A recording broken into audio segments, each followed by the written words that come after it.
This is the Digital Wave channel talking about motivation and discipline.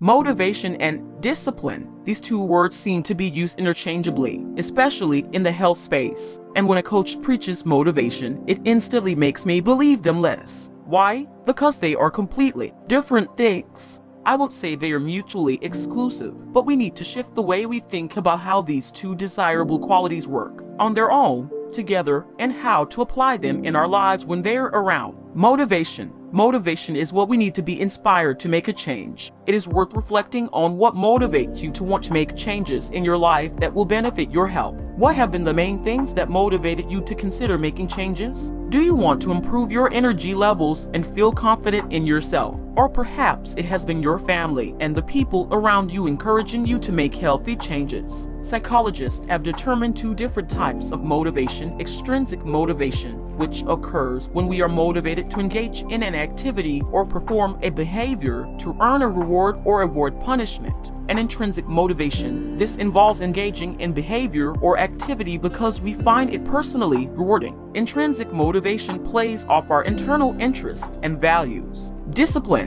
What we know is that extrinsic motivation usually doesn't last forever and will eventually wear off. It's unrealistic to rely on this motivation alone to achieve our goals. This is where discipline comes in. The most successful people use a combination of discipline and intrinsic motivation to achieve their goals. When we refer to discipline in this context, we mean training yourself to behave and work in a controlled and regular way, or essentially, build healthy habits. Studies have shown that people who demonstrate good self-discipline or willpower also tend to have good habits. These people structure their lives in a way that they avoid having to make a decision based on willpower in the first place. When you don't feel like doing something, your willpower will be low, so we can't depend on that. Similar but different. It's important, however, not to conflate the two. Motivating yourself is great, but it provides a relatively short-term boost of momentum that can quickly burn up. Discipline, however, is a learned method of maintaining productivity over time and sustaining a clear pathway towards achieving your goals. You need both. Interestingly, according to a study on athletes, we see that strong self-discipline influences the motivation of people.